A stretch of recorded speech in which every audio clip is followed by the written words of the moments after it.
और भैया प्रभु को तो कुछ अदेय नहीं है, गुरुदेव के लिए कुछ अदेय नहीं है। मांगने वाले को निष्कपट भाव हो। लोग कहते हैं कि हमारी मनोकामना पूरी नहीं हुई, हम वहाँ गए यहाँ गए। देखो भैया, असलियत तो ये है कि कलयुग का प्राणी भगवान को भी कंफ्यूज कर देता है। कैसे? बाहर मुंह से तो ये कह रहा होता है कि सद्बुद्धि दे दो, सुख दे दो, शांति दे दो, भक्ति दे दो, ऐसी बात, मेरा कोई न सहारा बिनु तेरे, अथवा त्वमेव माता च पिता त्वमेव, त्वमेव बंधु च सखा त्वमेव, ऐसी बातें कह रहा होता है। ठीक, और मन मन में क्या सोच रहा होता है? ये काम हो जाए, वो काम हो जाए। भगवान को कह रहा है कि तुम ही माँ हो, तुम ही पिता हो, तुम भी बंधु हो, तुम ही सखा हो, तुम ही मेरे धन हो। लेकिन मन के भीतर और वस्तुओं को भी संपत्ति माने हुए है। अब भगवान से कह रहा है कि तुम ही मेरे हो। परम पूज्य श्री राम सुखदास जी महाराज कहते थे कि मेरो तो गिरधर गोपाल। ये कहने वाले तो बहुत हुए, मेरो तो गिरधर गोपाल, ये तो बहुतों ने कहा, पर दूसरों न कोई ये कहने वाली मीरा बाई हुई। मेरो तो गिरधर गोपाल इतना तो बहुतों ने कह लिया, पर उसके आगे दूसरों न कोई, ये मीरा ही कह पाए, ये सब नहीं कह पाए। तो भगवान को भी संशय में डाल दें। प्रभु सोचे मैं क्या करूं, ये जो मुंह से मांग रहा है, जो मुंह से कह रहा है उसे सच मानूं, या जो इसका हृदय कह रहा है वो सच मानूं? जवान पे तो कुछ है इसके, और दिल में इसके कुछ है। सोच ये कुछ और रहा है और करना ये कुछ और चाहता है। पहले लोग कहते थे दो मन हो रहे हैं, दो मन हो रहे हैं, ये करें कि वो करें। और कलयुग में तो लगता है प्राणी के दो नहीं 200 मन रहते हैं। यहाँ तो पता नहीं पड़ता कि कितने मन है। बुद्धि कुछ और सोच रही है, दिल कुछ और चाह रहा है, मुंह से कुछ और बोल रहे हैं और करने की फिराक में कुछ और है। तो प्रभु भी शायद संशय में पड़ जाते होंगे कि कहना क्या चाह रहा है, इसके दिल में जो चल रहा है, वो तो अंतर्यामी है ना, उससे छिपा तो नहीं कुछ। इसकी बुद्धि में जो चल रहा है उसको मानूं, कि दिल में जो चल रहा है उसको मानूं, कि जबान पे जो है उसको मानूं, या जो करना चाह रहा है उसको मानूं? तो क्या होता है, ऐसा समझिए कि जैसे चेक भरिए ना बैंक के लिए, ये उदाहरण से समझ आ सकता है। चेक भरिए, अब क्या हुआ कि उसमें एक के आगे 5 जीरो लगाई, तो कितना हो गया? 1 लाख रुपया हो गया। तो 1 लाख रुपया हमको बैंक में से निकालना था। अब आप जानते हैं पूरा चेक भर दिया, और पूरे चेक में कहीं इतनी सी कटिंग हो गई, ज्यादा नहीं। वो अंग्रेजी में भी लिखना होता है ना, हिंदी में भी लिखना होता है, फिर संख्या को अंग्रेजी में 1 लाख ये लिखा था। अब 1 लिखने में, ONE लिखने में कुछ गलती हो गई, लाख लिखने में, 1000 लिखने में थोड़ी गलती हो गई। ठीक, कहीं नाम लिखने में थोड़ी सी गलती हो गई, ज्यादा नहीं, थोड़ी सी, और फिर सुधार भी दिया उसको। या बैंक के नंबर लिख रहे थे उसमें थोड़ी बहुत, इतना सा भी अगर करेक्शन हो जाता है बैंक के चेक भरने में, आप जानते हैं इस बात को हमसे ज्यादा, तो वो चेक डिसऑनर हो जाता है, कैंसिल हो जाता है। जरा कुछ काटा पीटी हो गई चेक के ऊपर, यहां तक कि लाल पेन से अगर लिख दिया तो मान्य ही नहीं होगा।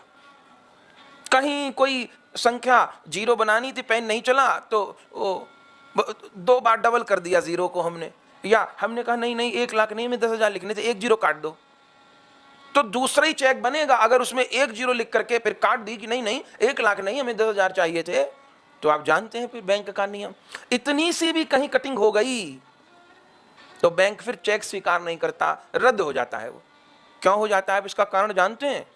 बैंक विभाग, बैंक का जो तंत्र है उसकी मान्यता यह है कि अगर कहीं करेक्शन हो रहा है, कहीं कटिंग हो रही है चेक में, तो वो लोग ये अनुमान करते हैं कि लिखने वाले से गलती हो गई है।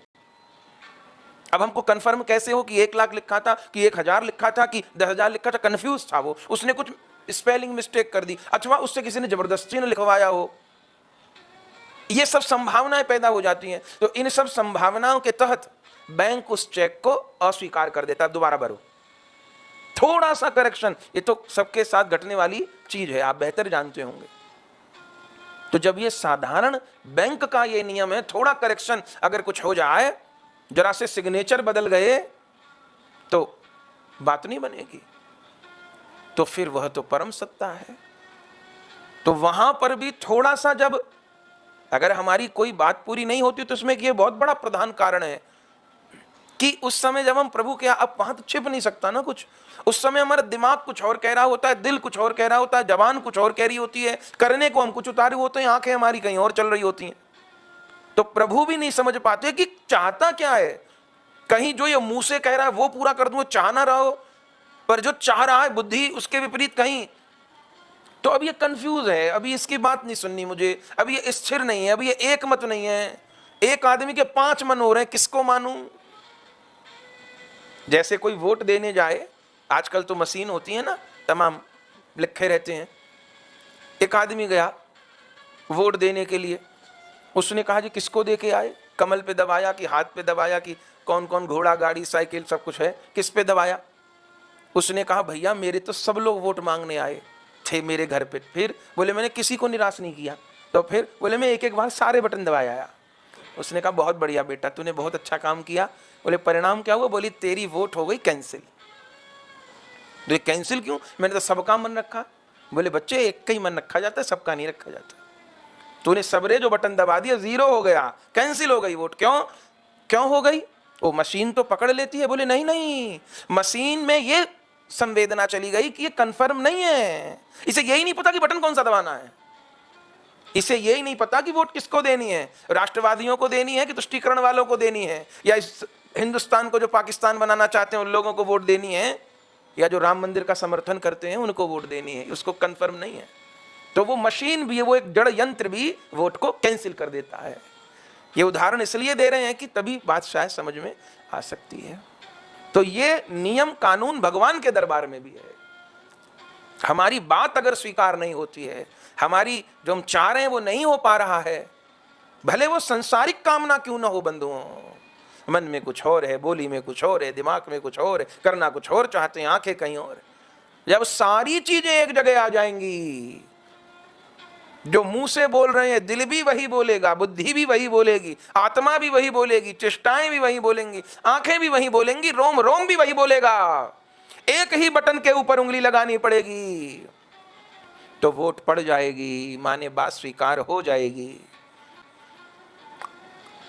तो गुरुदेव भगवान नाम धाम ग्रंथ सब कुछ देने की सामर्थ्य रखते हैं बंधुओं। कुछ ऐसी वस्तु नहीं है जो उनके लिए दुर्लभ हो, पर हमारी चित्त वृत्ति मन प्राण बुद्धि एक जगह कभी स्थिर हो ही नहीं पाते।